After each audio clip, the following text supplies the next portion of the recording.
All right, kicking it off. We're live, but no pressure keys because we don't usually get that many viewers in the beginning, anyways. But we're just gonna run through some product feedback and Okay, also keys. I want to hear what you got going on too. sure. How was that? How was that kickoff, sweets? You Let's did great. go. All All right, right, awesome. so go ahead. Uh, Keys, what's up, man? How you been? Good man, just on a go. You back from tour? Or are you still on? No, I'm back. I actually took 2 weeks off after the tour, uh, just to kind of get grounded a little bit. I was on the go so much. It was an experience. I'll say that. So I needed 2 weeks just to kind of get back to my normal self.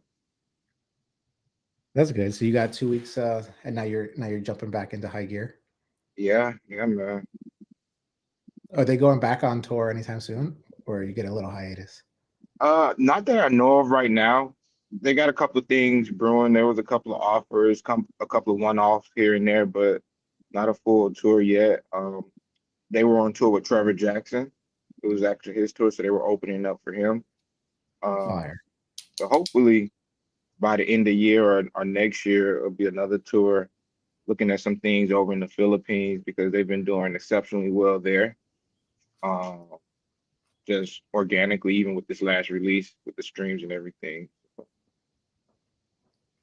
Fuck yeah, that'd be good. Then you get to go to the Philippines, do a little half vacay, half work. Right. That's It's so good dope. when you love what you do. So, Yeah, exactly. Oh, I don't know where Sweets went. There he is. Trying to reorganize the screen. I'm kicking myself off until I get called in. Sweet. Um, I don't know where we want to start, Keys. I mean, the first thing actually I want to start with is you hit me up and said, "Yo, let's reconnect." So I want to just hear from your side. Talk to me. What's on yeah, your man. I love the platform. Um, the amount of information that we can gather the way it's streamlined. I thought was amazing. Especially somebody like me on the marketing side, being able just to pull data from TikTok, Instagram, Spotify, YouTube on the followers and the fans, and to kind of streamline it in a unique way. Um, Already having some data points, but not just the data points, even direction on where to go with those data points, correct? Because it's one thing to get the data, but you got to know what to do with that at that point. And so I love the fact that the platform is giving, great suggestions on what to do. And I thought that was very insightful. Um, and on another end, just want to kind of tap back in with you guys just to see.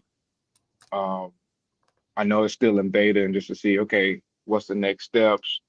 How do we get this going to another level? And I'm pulling up my account here too as well. Yeah, throw up your account. I want to dive into kind of how you're using it and Mhm. and really see like how you're leveraging it.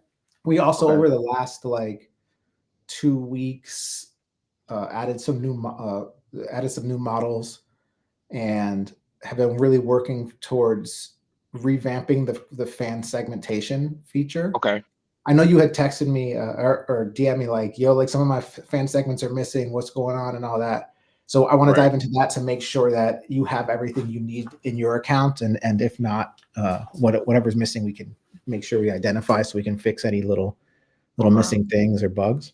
Um, but yeah, the whole idea this week we're focused on making fan segments smarter to identify like what I'm like to call like hidden fans, right? Like okay, knowing like even deeper on like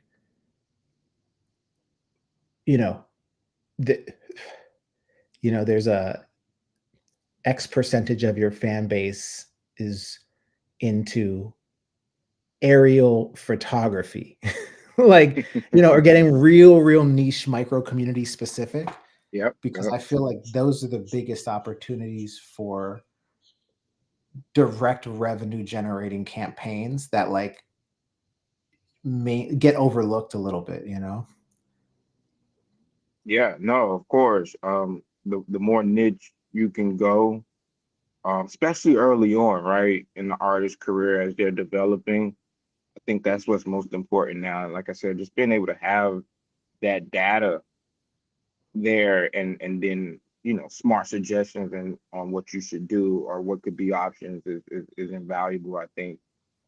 So I do have the account pulled up here, and I love the new layout, right? It's streamlined pretty good. I don't know, somehow, I was just kind of in there, and I kind of deep dived into it for about a week straight, and I was just going. So what it looked like it did, it kind of gave me multiple city limits accounts, I think, and now it's kind of like figuring out which one has all the data that I pulled before. Good thing is, every time I did do the segmentation, it sent me the report via email, so I still do have it there. Oh, good. Okay. Yeah, true. And yeah, what I can do is consolidate all your account. Like, just tell me what email you're using. Is if it's the email that I have on the for the meeting too, I can just Yeah. consolidate everything and help organize it on the back end so that you have everything. It's you don't have 1,000 city limit artists, and it's all just kind of in the same place. Yeah, it's the email Jetson at Icon Breakout, the one you sent for the meeting. Okay, dope. So let me do that. And then how do you think we take the platform to the next level? Yeah, if if some automations can be set up, like once you do, you grab the data, um, you streamline it, and then if you can somehow have automation set up via whether it's emails or text messages, whatever, I think that would be the next level for the platform. Because somebody like me, I do a lot myself. So I'm looking at the data, I'm researching it, and then now, um, if there was another AI bot just to kind of automate some of the tasks and the things to do from the suggestions would be amazing, actually. Yeah, so the suggestions aren't just giving you suggestions. The next step is they're doing the suggestions Right. for you. Because I think like so one of the things with city limits, I remember pulling one of the niche, the fan segments, and it gave some ideas on merch, which is really good because one of their fan segments, the title was like nostalgia lovers, something like that, right? Forget the exact title of the segment. Which I was like, okay, this is great because I know a big part of their brand is on the whole nostalgic feeling from that 90s R&B. And then it gave some ideas on merch, right? So I'm like, okay, can you give me an email sequence to send out to the current fan base on this new merch idea, and things like that. And if it could somehow maybe integrate with the CRM, I think that would be like I don't have to work no more.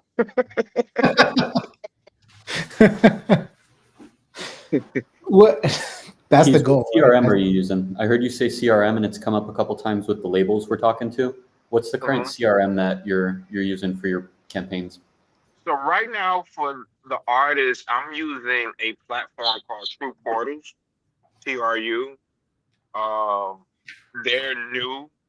Uh, Fairly same way. He reached out to me early on while he was in beta testing with it, and he has all these templates set up for artists, where you can easily create the link in bios templates, emails, text messaging, and email and phone calls. Uh, and even his CRM also has the mini chat type of style to it too. So I can set up automation for social media. It's all in one place. So it's called truportals.com, trueportals.com.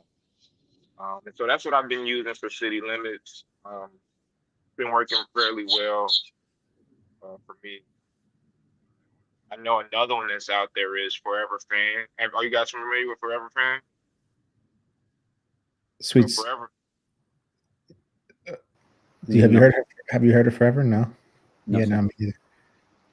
So Forever Fan, that's one that Brandman Sean was representing too. So it does a lot of the same things. Like I said with TruePort, I just liked it because we built the relationship, and he was like, yeah, test it out, and he gave me tech support and everything on it. So, but TruePortals.com is And then I'm trying to think like connecting to the CRM, so like it could automatically email people for you. I'm trying to think of the like on my end too when it comes to the segmentation, connecting. In True Portal, are you connecting their emails? Do you also have like their socials as So well? yeah, so the way it'll streamline everything. So the socials are there from like Fire. Instagram and TikTok and different things. And so what one of the things we did with that platform was we set up their exclusive fan community.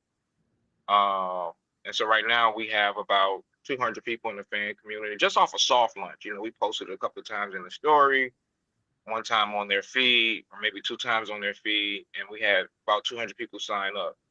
And so we were able to collect emails and phone numbers, but then it automatically streamlined it with their social handle too. But because since it's all on one platform, I have 200 people in the community, but there's like over 5,000 social handles that we have for people that send DMs on their platform, on Instagram and whatnot. So yeah, so like even if you don't have the email, you can still reach out on DMs. Mhm. Interesting. And then talk to me about how do you usually monetize those emails or the social profiles currently? From the fan community standpoint, Yeah. yeah. So right now the goal is to get to a subscription base tier with the fans where they'll get exclusive content, behind the scenes content, exclusive group phone calls with that community only that they'll have access to. Even some exclusive music, unreleased music that hasn't been released. Um, and so right now it's free, but that is the plan to eventually get to maybe like a 10 or 15, even $20 subscription. We'll have to test out the price point for their audience. And where they're just, they're paying this monthly subscription. And one of the things we're going to offer is because, they're singers. Well, if you get the top tier subscription on your birthday, they'll call you and sing happy birthday type of thing. Fire. So that was just some of the things we were thinking about and wanting to do. When you think through, this is just me as like a asking for your expertise from on a music marketing side of things. When you're thinking through your fan funnel, like how do you think through that? Is like going from like obviously you have the top of funnel of like just posting to then get followers. Then once you have all the followers, like what's your thought process of like fan funnel? Like how do you usually convert follower to fan to super fan? Yeah, so that conversion to me is based on the engagement, right? Which is why I push artists to engage, right? Because I think you have a follower, right? Follower first, then the listener, right? Then the fan, and then the super fan. And the only way to get to super fan is through engagement.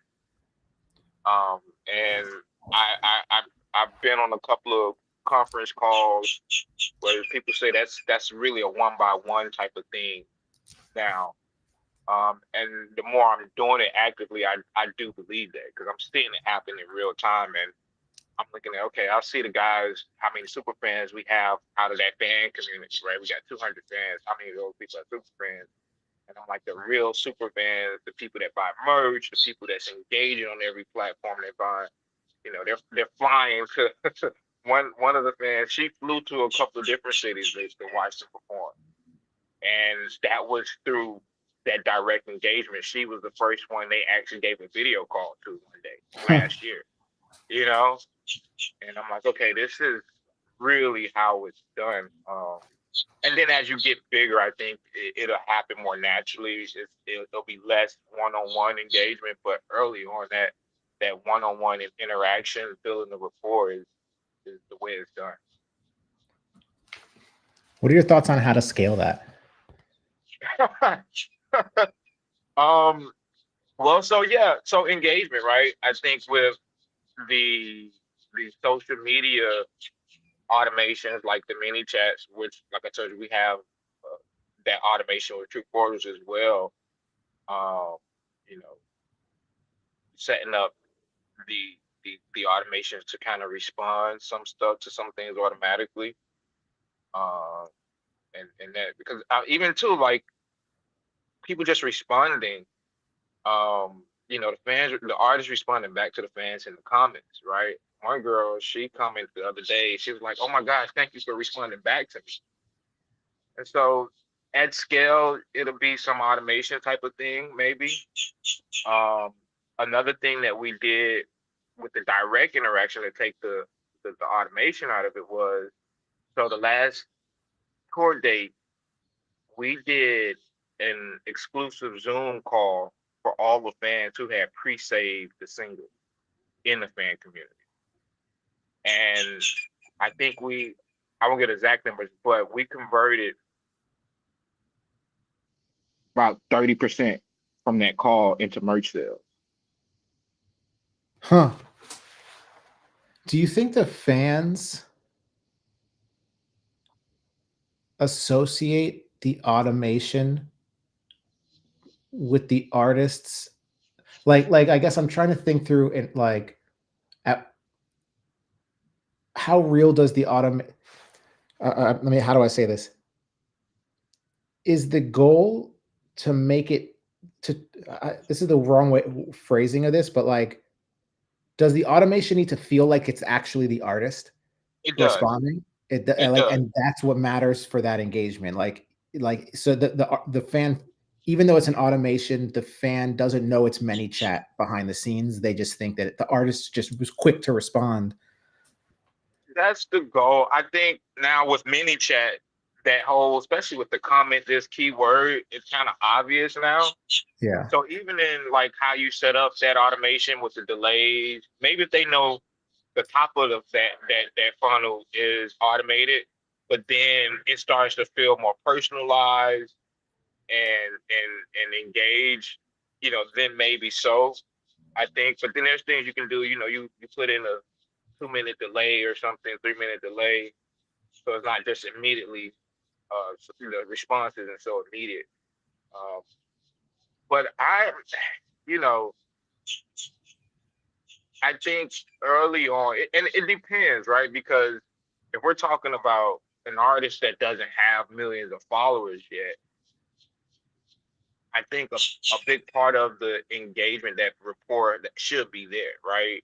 So it's almost like, they would say you had the tour because you needed to touch and kiss the women and the kids, like the babies, they would say. Okay, well, how do we do that from a digital standpoint, right? And I think that's where it has to happen early on. And it's different for the different phases of your career where you're at, obviously. Yeah. So like now, artists would do a meet and greet, on the tour that builds that engagement, or that relationship, I should say, rather. But again, a lot of the artists I work with, they're not household names yet. And I think that's just something you have to do. I'm one of Yeah. those like you got to do it. There's no way around it. And it's Yeah, you got to do it, and just figuring out how and where you can scale it so it still feels organic and Yeah. not like, yeah, you can't automate everything, but like leveraging ways to scale it as much as possible, and also get niche as much as possible. Because like, again, like the easiest, if you can identify a niche or unique bubble of your fan base that usually doesn't get love, but then show them that you're into that too, or you feel that way too. You know, just like it allows the fans, those group of people, to connect on a different level other than music. They're Right. on like a different plane, right? Like, oh shit, you love dog shows. I love Right. dog shows. Let's not even talk about music. Like, let's Right. be Right. friends on some other shit too. And it like immediately goes from listener to like, or like follower to like, you bypass the listener and go into fan, because it's like, oh, I'm connecting with this person. Oh, and you do music, dope. Like, Right. Right. so like figuring out the ways that you can supercharge the like connection, right? Like, how do you supercharge connection? Like you said, at a music show, it's the highest or at least this is my 2 cents. Like when you're at a show, you're live, Mhm. and so you're hitting all senses at the same time. Like, you're hearing the music and you're feeling the vibrations. You might like touch somebody's arm next to you. You guys are gonna share a moment, and like you're gonna feel like you're hitting all the senses, and so like you're five to oneing like Yeah. the connection overload. So of course you're going to go buy some merch at the end, or feel like when you walk out of the thing, you're going to feel more connected to that artist and the people around you who share that same experience. But like you said, I think you said it perfectly. Like, how do you do that digitally? how do you Right. how do you turn that how do you turn that feeling of community and that feeling of togetherness and hitting all of those senses and sharing that moment? How do you do that digitally? And that's the hardest thing, and to do it one-on-one as a fan. Like, City Limits is also unique because like there's a group of them. So Well, they also all tag team like that's why social. 2020. A quick question before I go on. How bad are the birds right now? Is this bad for you guys? Because I can go inside, but I spend the day out in nature. It's cool. No, it's not bad. Okay, cool. Um, 2020, I had an epiphany looking at what BTS was doing, the Korean pop group, right? They were like the #1 artist in the world at the time. I was just seeing what they were doing, and then being on the marketing side, understanding the engagement, understanding the content side, I was like, I want to work with a group mainly because one, I thought groups were on their way back, but also on the marketing side, it was like they can do X amount of times what one artist, a solo artist, would do. So if I got a group of 3 guys, that's 4X the amount of content. I got group content, and then individual content. Same thing with the engagement. That's 3 people engaging with the same fan base, right? So it was like, okay, it just made sense. And that was why I was like on this whole thing, I need to find a group. And that's when I first saw City Limits was 2020. And it just came full circle. I ran into Max here in Miami, and he was managing the guys and everything. He had them in a joint venture with Republic. Like, yeah, I love these guys. But that was the concept. It was like, with the group, you're gonna get X amount of the content, X amount of the engagement. And so it should be easier, but yeah, it's that rapport, man. It's how do you get that, what you would get, like you said, from a show.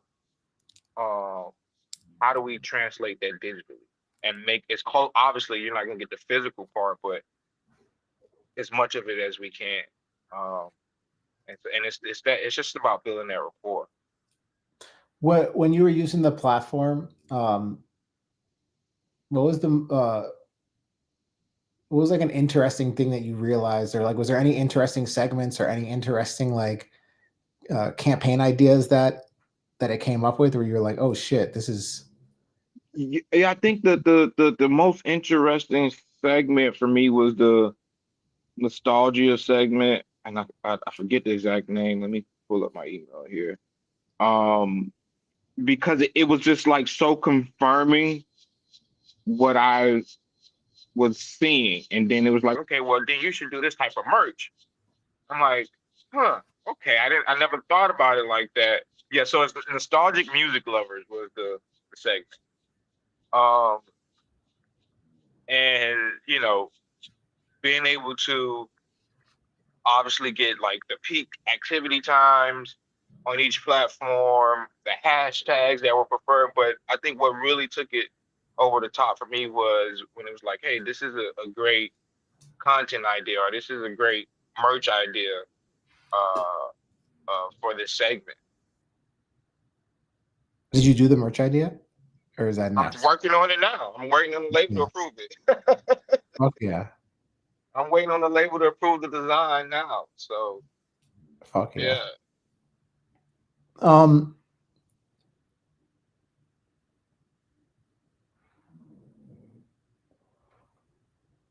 when it comes to getting the label, so when it comes to getting the label involved, where does the handoff happen? Like, because it's a unique scenario, right? Like, because they have a label, but and a digital team, but you're also like running the digital. Like, what? How does that work?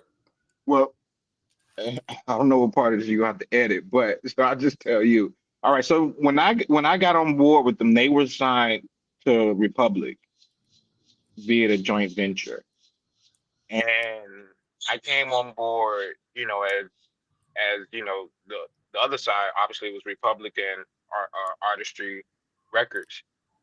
I came on the Artistry Records side, and just working with the label's digital team, it was a complete lag. Yeah, it's a label. And it was like, huh, okay. Right. And one of the things that I think led to, him moving them off the label was because it wasn't this attention to detail or care that should have been maybe there. And so, but it was on me. Everything was on me pretty much. It was like, hey, okay, this is what we're gonna do. Okay, let's do it. Let me know when it's working. So And now, interesting. yeah. And so now that they're not, they're in between majors right now, which I do believe they'll get picked up by another major very soon, shortly here. Yeah. Um,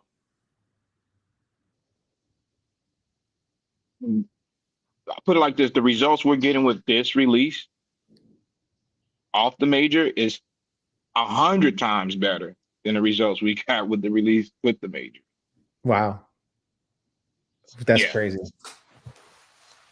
That's crazy. And for so many different reasons. No, it was like just crazy. What when you go when you guys inevitably get another deal, Uh-huh. are you gonna like how do you vet the marketing team? Well, one, so there's a couple of things. One, we need to be if we'll have the leverage to say, hey, here's where we were a year ago, here's where we are now. We need to be able to have final say so on the marketing, obviously. But even then, too, it's also, being able to have what they call a discretionary fund too, that allows you to do your own thing outside, just in case, you know. And I think that's the most key thing. But I do feel where we're at now, the results we're getting, they're gonna be like, okay, what should we do? That will be the conversation in my opinion. Yeah, interesting. That's so interesting. No, dude, I experienced the same shit when I had the artist project. Okay. It was just like like you said, like it's like you okay, like what are y'all doing? what, Yeah, what are you- exactly. what are y'all doing? But yeah, it must be tough too, because that is as a label, like because it it must be tough. I've never worked at the marketing department of a label, so I can only imagine where like you know each artist is like asking like, okay, cool, like what are you guys doing? But like they have fucking 20 releases a week that they're so it's like 20%. You're splitting your energy across 20 releases, and Yeah. One of the things I thought was interesting was that me knowing what I know on the digital marketing side for music marketing with the label was like, okay, yes, obviously from a Spotify standpoint, you guys have the relationship with the Spotify editors and those major playlists, but why haven't you started creating your own playlist and building that out that you completely control as the label, one for every genre?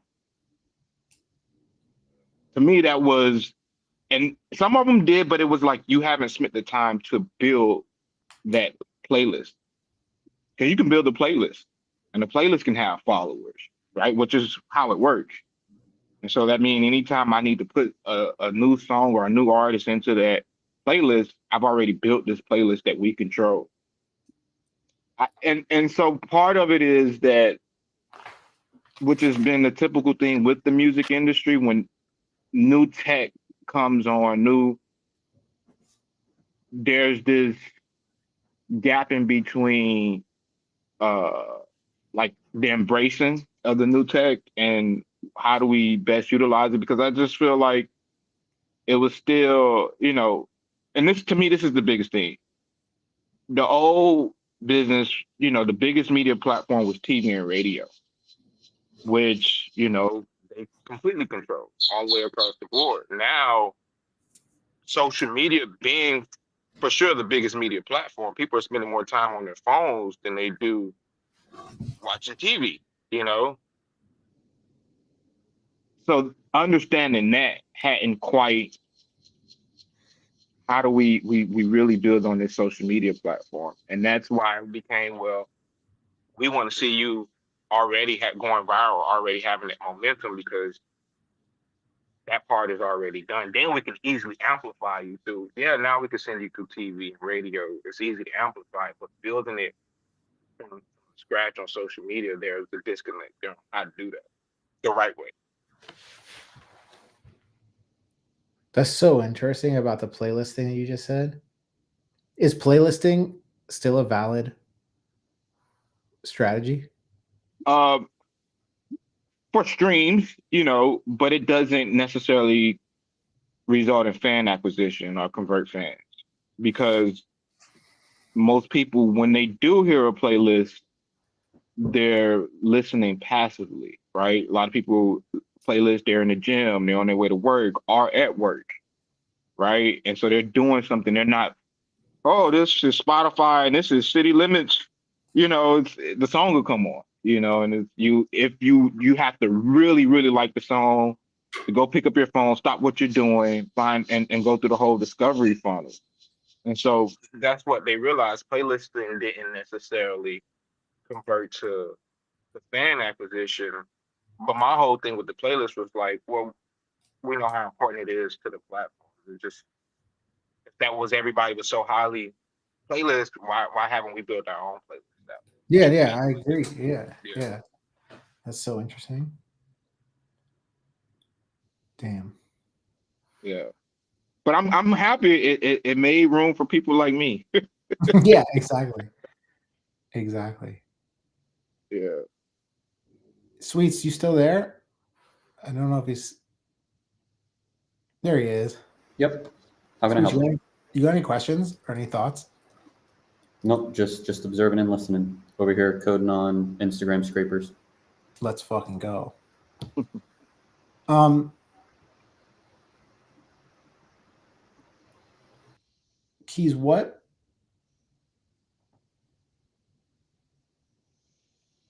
if I kind of asked you like what would be the next like what would take us to the next level. You said integration into the CRM. Yeah. What are some other things that would be next level? Well, Like and, when it comes to like, go ahead, go ahead. well, and I'm not sure if it's legal, but if you scrape the emails, why you why We you we can scrape public emails. We found that okay. we didn't get a bunch of them. Like only like a 1, 2, 3% of uh The following?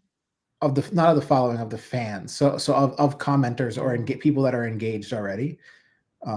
We should probably do a scrape of all followers to see what that percentage is.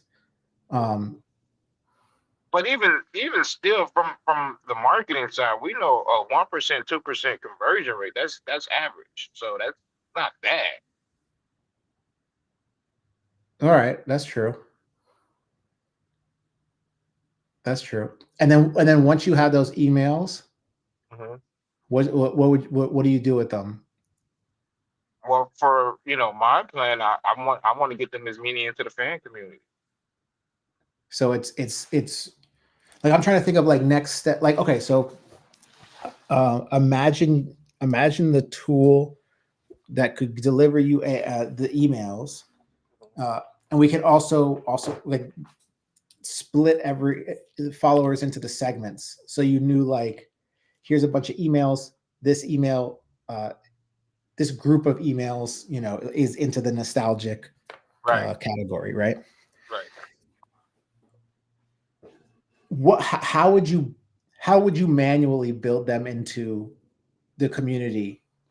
Like, would you have the guys like DM everybody? Would you have them start liking those pages, commenting? Like what's that step to go from, all right, I have the person's email, social handle, I know kind of what segment they're in, to okay, cool, they're in, like they just joined the fan community. What's that manual process look like? I think it's what they say, the 5 to 12 different touch points, right? So the rule of thumb is you need 5 to 12 times to engage, talk to a prospect to convert them to a consumer, right? And so we put a plan together. Maybe 2 of those touch points are email. Maybe okay, if they didn't convert from the email, then we go direct back onto the engage on the platform, engaging directly with uh, those users till we get them fully converted. Got it. So it's like on one hand, it's like convert, or it's engaging with them through like simple social engagements, liking their posts, commenting on their posts, just starting to show up on their, putting your artist in this, like to show up Yeah. on their world, right? Yeah. And then the other one is specific campaigns for them. Yeah. And so maybe you start there, right? So it doesn't be like, okay, well, how did you get my email? But it'll be more of a natural flow if we're starting on the platform, engaging, they're liking, they're commenting on some of their things, and then a couple of days later they do get the email, and it'll be, specific campaigns targeted based on what we know from the data. Yeah, because that's what I'm trying to figure out, is how do you organically lead them down the funnel? Yeah, how do you organically lead the fan down the funnel so that that leads to the highest conversion rate of getting them into that into the fan community? Like for the nostalgia fans is a good example, because like you're gonna start releasing this merch, and so if you email people and you're like, yo, here's new merch drop from this person, if they haven't already like, they're not expecting the email, they don't remember signing up, and it could be out of the blue. But if you start to like prep them on Right. socials first and warm them up to like, oh yeah, I'm following this person. Oh yeah, like Right. they have nostalgic music, and then once you start to do a little bit harder court pressing, it's comes there's a lot more higher conversion rate, Yeah. 100%. and then it's like That's figuring that's out. lit. Yeah, that's literally it. So interesting. I have a question. Mhm. You were one of our first users, so you've been using it for free. How much would you pay for the product? As a marketer, and I could pull the data, I on a label in, I think you could be 150 a month on a label in, right? Easily. Like, and I'm basing that based on like the chart metrics. I forget what their exact rates are. Yeah, but something like comparing it to like that kind of data collection. So it's not even talking about the agents or running campaigns for you or doing anything. It's just like straight up what it can do now with the data. Right. And If I could, yeah, if I can pull for, like, and have a couple of artists where I'm pulling that data for, yeah, yeah, easily. fine. Yeah, because the way we're setting it up right now is I'm trying to keep it to make sure that uh, to do it by artist rather than license. Hmm. So that way you can, if like eventually charge back to the label for the artist, So instead of Right. batching a bunch of artists together in one account and then being Okay. like, you got to pay for all, it's like, okay, cool. No, like you per artist, you can get specific like credits for that. And then Right. that way, as you use it, you can just be like, okay, cool. Like treat it more like a campaign rather than like a SaaS model, right? So like the Gotcha. labels will pay for campaigns. It comes right out of the marketing budget, right? So how do Right. you invoice the label so that it gets treated as not on the SaaS side of things, but on like the campaign side of things. So it basically, hence the recoup phrasing. How do you recoup the Right. marketing budget on this shit so that it's a zero risk? You're just leveraging the data without having to actually put the money up front. Yeah, I think there's multiple business models you can explore definitely on the label side. Um, then now if you're thinking about the average independent artist, that framework is different. So I don't know, are you guys going that route? Or are you trying to go more, let's go, labels where we know they have people on a team who actually know what to do with the data, that type of. Yeah, right now we're focusing more on like labels and then agency side, like yourself, like people who Okay. like are already in the trenches marketing, Yeah. you know, um, because like you said, one, like they already know what the value of the data. They're already like all day, every day, they're thinking about how can I grow my email list? How can I create amazing campaigns? Where as independent artists are more so usually thinking, okay, cool. What I gotta go jump in the studio and like Right. record this bird, like or I want to go perform. So focusing more on the business, on the B2B side of things. With that being said, like the purpose of that is to get the platform to a place where it runs and performs campaigns, and it does it if I can make you and the labels and the marketers go, holy shit, this thing is making my job Yeah. easy as fuck. Like you don't have to focus on all the heavy lifting, and you can just focus on strategy. Um, Right. that'll just make it that much more valuable for the artists who aren't thinking about strategy and Right. manual stuff. Like then they just need to like set it and forget it and continue to do what they do. One other thing that I just thought about now that will like make this so crazy for me is if like, okay, let's say with the different segments, right? if there's an API or a backend into Meta ads platform where I can now say, hey, now let's create a lookalike audience based on this segment, or it Huh. just creates the campaign, like does the targeting for me. That would So be we sick. have the meta, we have the audience, we have the segment, and then you could just click it and go, all right, run a campaign, an ad campaign.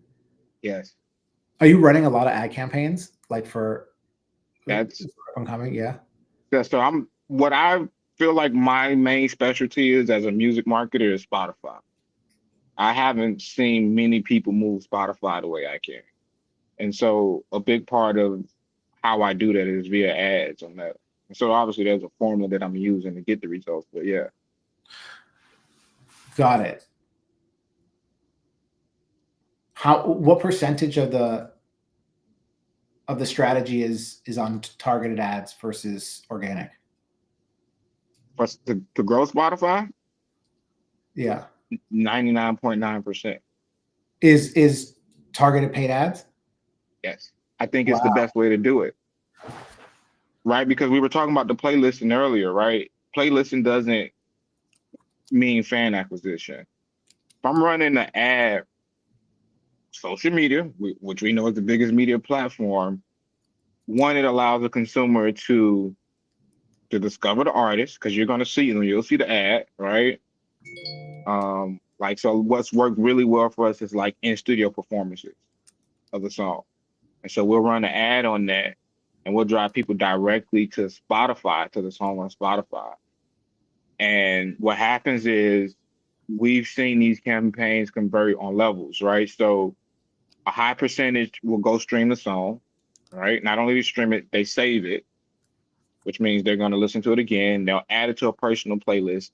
They'll follow the artist on Spotify and then follow on Instagram and Facebook as well. And then depending on how good the song is, how good the content is, we've even seen a direct correlation to growth in YouTube subscribers. So we're growing ultimately 3 platforms in this one campaign, 3 to 4. What is a conversion? As far as it depends, right? It's different for every artist.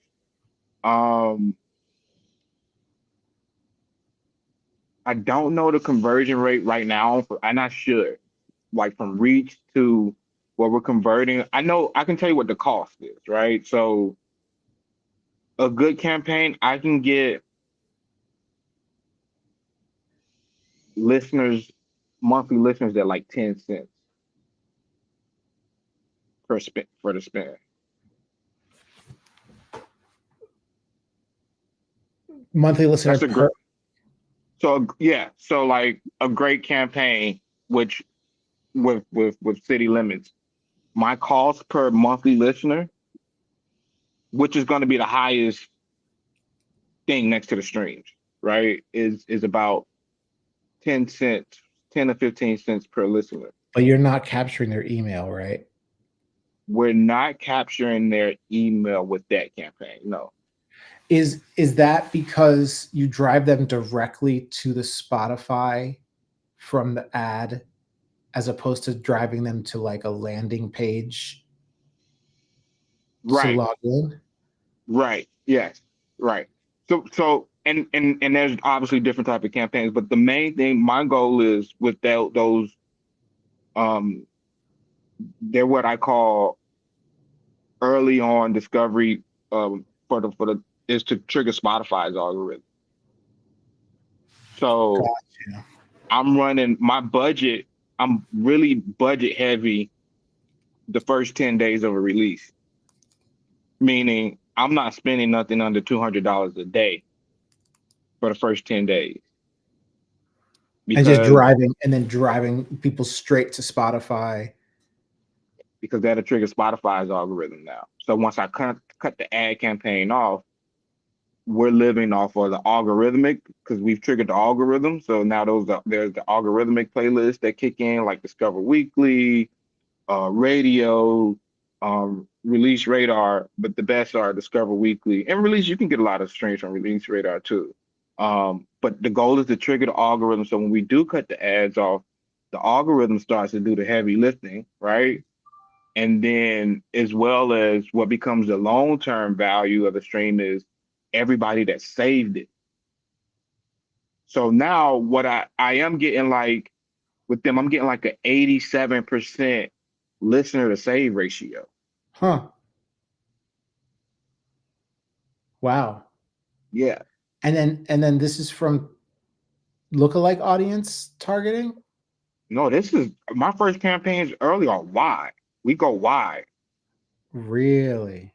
Yeah. I won't go narrow and start to build lookalike audience until after we're 2 weeks into the release. So you go, Especially new artists that we're building. Like I took them, they were at 400 monthly listeners now today from the release that we dropped on what really say February the 1st. We didn't start the campaign until the 4th. So from 400 monthly listeners, they're sitting at 20,000 monthly listeners right now. They'll be at 25 by the end of this week, hopefully. And then even what happens now, once I get them to 25, I can put them in discovery mode on Spotify. yeah.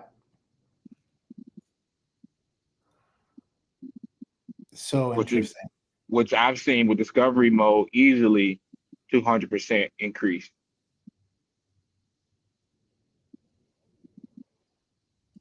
And how often are you A/B testing the ad Yeah, like the creative? Like, yeah. So yeah, don't publish this part because I'm giving this to you guys. okay, all right, Uh, wait. Just give me like the half version, not the crazy shit. Yeah, we're live. I So just want to flag. We can't delete anything. Whatever you say here is on the internet. So if you don't want to say it, okay, don't say it now. okay. So we're testing multiple creatives in one campaign. Got it. So you're throwing a bunch of different creatives, running them, and then And seeing, all then right, this was kind of based yeah, then that's when I start to scale down. smart. And this is per release too. Yes, that's the best way to do it. So it's just you're dropping a record, you have a budget, you're doing this whole shit.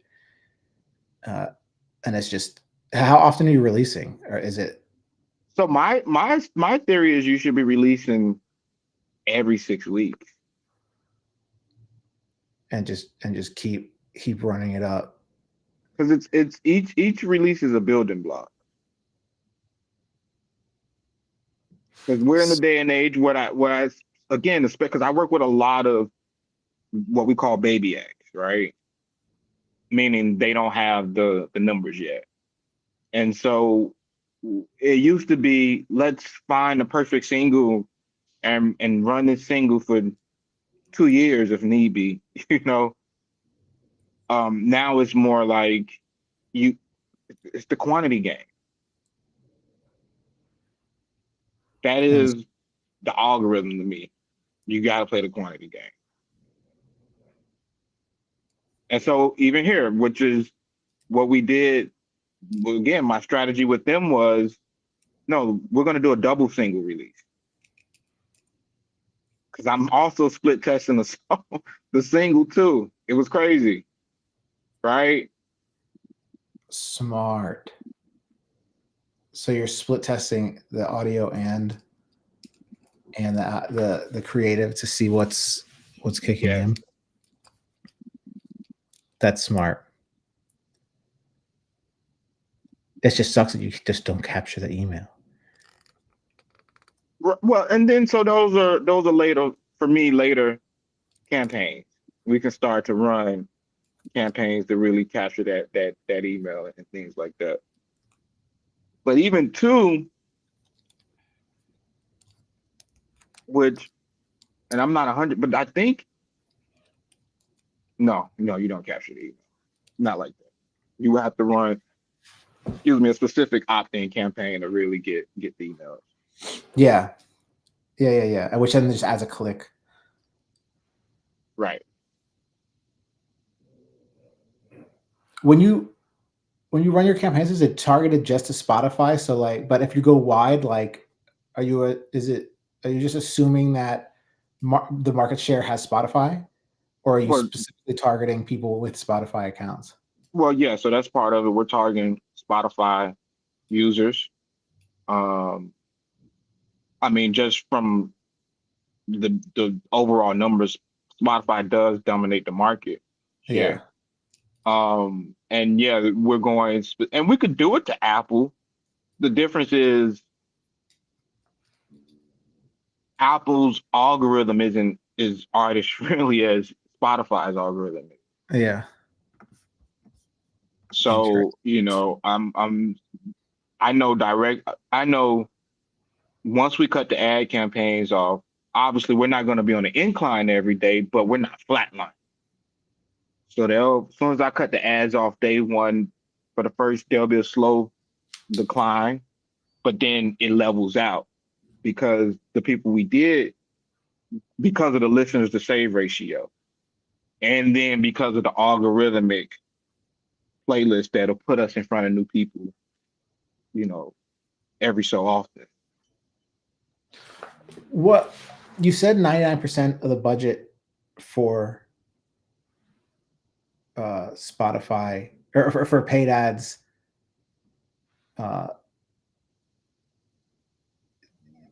what I'm trying to like identify, like that's for the discovery portion of the Hmm. funnel, right? So like go wide, new release. Hmm. Is there a percentage of the overall budget for that convert or the part of the funnel of converting into the fan community, or is that just more based on organic, like now the person knows of the artist, so we're going to Yeah. work them organically until they convert? So what we're doing specifically with City Limits, that fan community thing has been completely organic.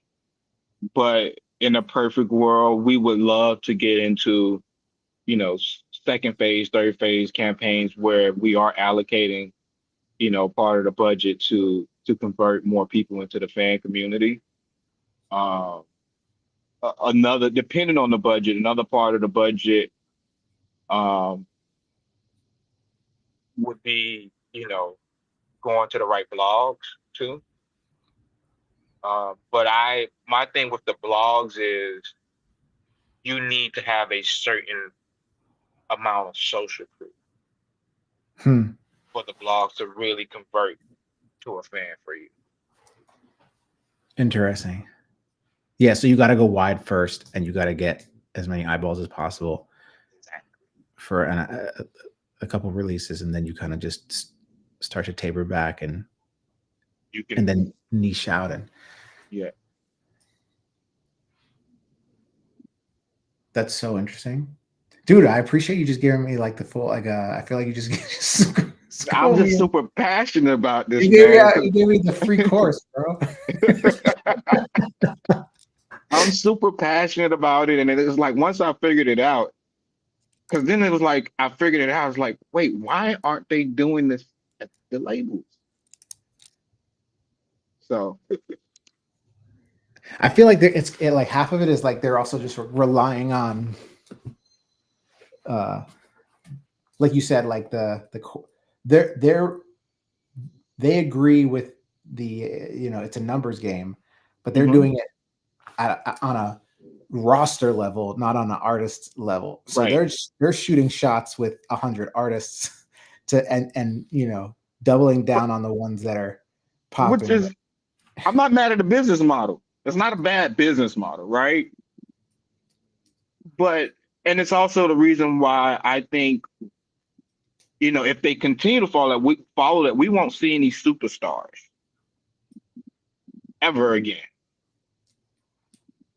It's so Because and so me understanding that part of the old industry, the artist development phase, what it took to really to break a superstar. I believe superstars I believe you can be born with that it factor, but you still have to be developed.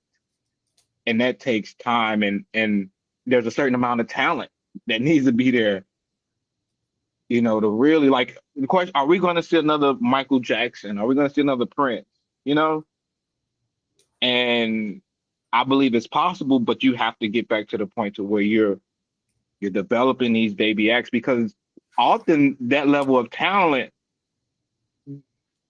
they're not comfortable in this social media space yet. They don't quite understand it yet.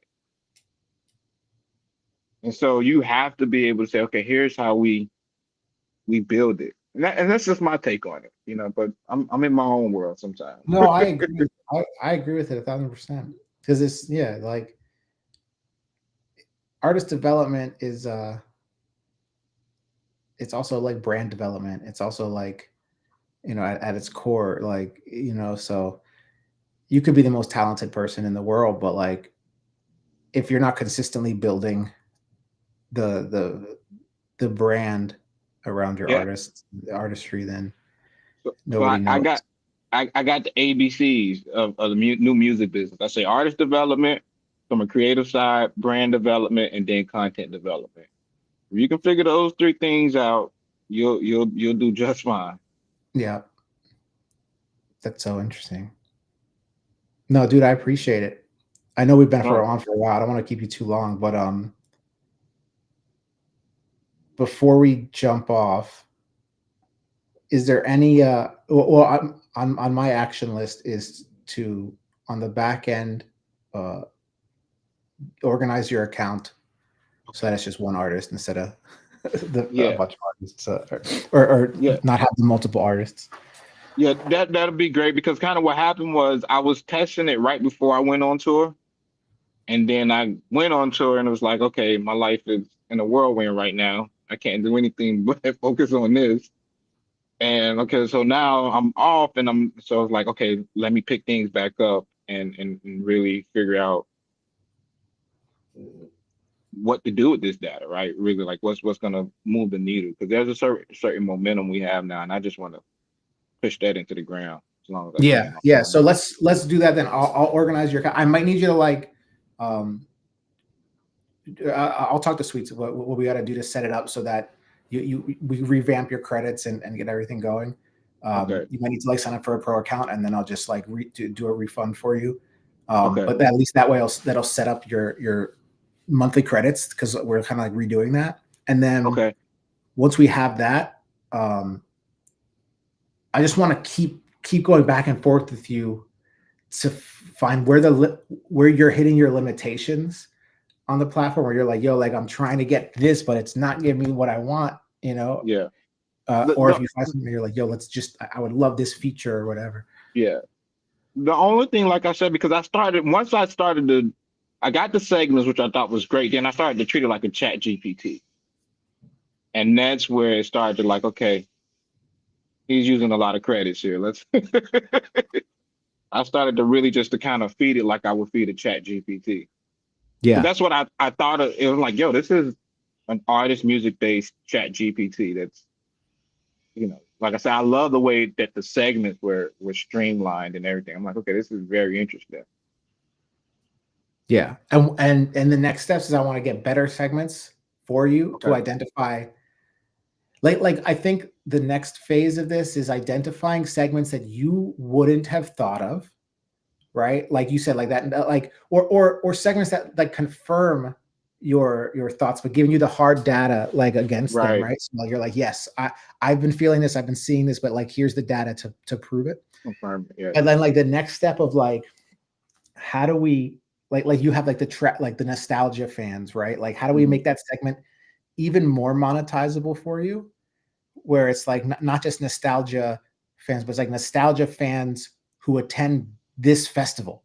Like, oh, okay, interesting, or who are also following this streamer, because now you can take that and go, all right, cool, I'm gonna go do a collab with City Limits and this streamer, and they're gonna go perform like, in live. And so like it's like taking that like data point to like, what's that?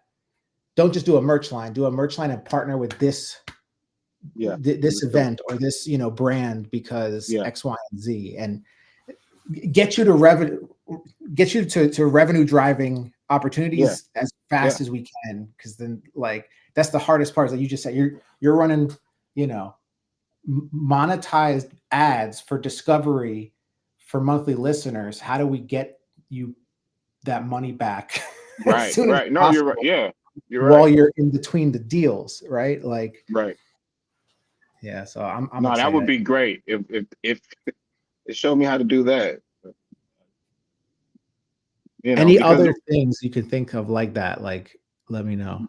no, yeah, definitely, man. But again, shout out to you guys, man. It's a great, great, great platform. You guys are gonna do really well for sure. I appreciate it, man. Sweets, any thoughts? Any questions? Appreciate you being here, Keys. Thank you for all that you Likewise. do. Thank you for what you're doing on the back end, man. Sure. Keys, you want to shout out how to follow you and what you got Yeah, going on too? yeah, definitely. You guys, you can follow me at Keys the Producer. That's KEYZ. So Keys with a Z. The Producer, spelled as is, on every platform. I do music marketing. I like to say I'm in the business of increasing revenue and making you famous in this digital world. So um, shout out to all the wonderful people I'm working with, Artistry Records, City Limits, also Jack Ross and Dark Child. Um, that's gonna be the next one we're feeding some data into for. So Yeah, bro. We got next time we got to link back up. I got to I want to hear everything going on with artistry, but also with Dark Child. yeah, yeah. Let's do it, Awesome. man. Thanks to you guys, man. I really appreciate what you're doing. It's like I said, we're at the point where I almost don't have to work no more because of what you're doing. Just wait, bro. Sweets is smiling. He knows what's in the pipeline, but just Nice. wait. Wait until you could just press boop